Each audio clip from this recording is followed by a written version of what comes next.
पटना के बीजेपी नेता नीलेश मुखिया की दिल्ली में इलाज के दौरान मौत हो गई है। 31 जुलाई को उन्हें तबतोड़ 7 गोलियां मारी गई थी। 1 अगस्त को उन्हें बेहतर इलाज के लिए एम्बुलेंस से दिल्ली एम्स में ले जाया गया था। गोलीकांड के 23 दिन बाद आज सुबह 8 बजे उनकी मौत हो गई है। पुलिस सूत्रों के अनुसार इलाज के दौरान आज उन्हें हार्ट अटैक भी आया था। एसएसपी राजीव मिश्रा ने बताया है कि पुलिस अब तक इस मामले में 2 शूटर्स राजा और सहनवाज को गिरफ्तार कर पाई है। मामले में 7 आरोपियों की तलाश जारी है। वारदात के बाद से ही ये सभी फरार चल रहे हैं। 31 जुलाई को सुबह नीलेश मुखिया अपने घर से ऑफिस के लिए निकले थे। शूटर्स ने पार्षद पति नीलेश यादव उर्फ नीलेश मुखिया पर गोलियां बरसाई थी। वो अपने कार में ही बैठे थे और उन पर अपराधियों ने बैक टू बैक 7 गोलियां चला दी, जो उनकी कनपट्टी, गर्दन और सीने में लगी थी।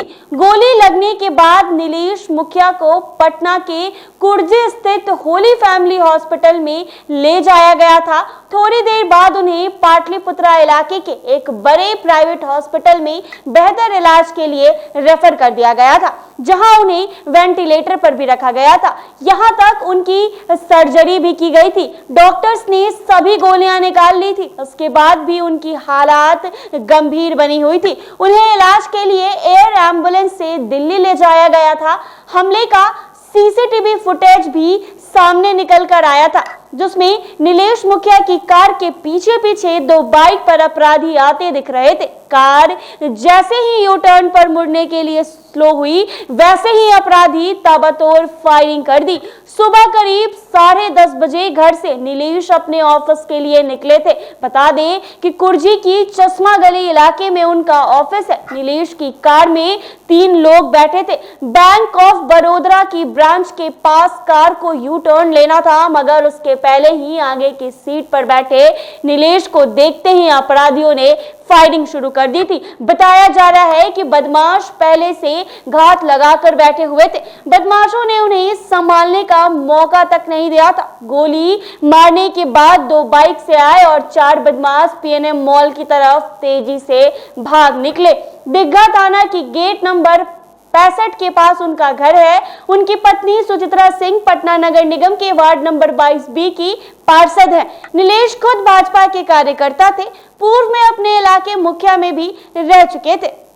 कुर्जी से लेकर दिग्घा इलाके तक उनका दबदबा थप और वर्चस्व राजनीति और बालू की खेल की वजह से नीलेश यादव उर्फ नीलेश मुखिया अपने विरोधियों के टारगेट पर आ गए थे। नीलेश मुखिया को गोली मारने की साजिश पिछले कई दिनों से रची जा रही थी, जिसे साजिश रचने वालों ने शार्प शूटर्स के साथ मिलकर 31 जुलाई को पटना में अंजाम दे दिया था। ये बात पटना पुलिस के अब तक की जांच और परिवार के लगाए आरोपों के आधार पर सामने आई है। साजिश पहले से रची जा रही थी, इस बात का पुख्ता प्रमाण है कि शूटर्स की बाइक वारदात स्थल के पास जो सीसीटीवी फुटेज सामने आया है, उसमें गोली मारते वक्त 2 बाइक से आए अपराधी दिखे थे।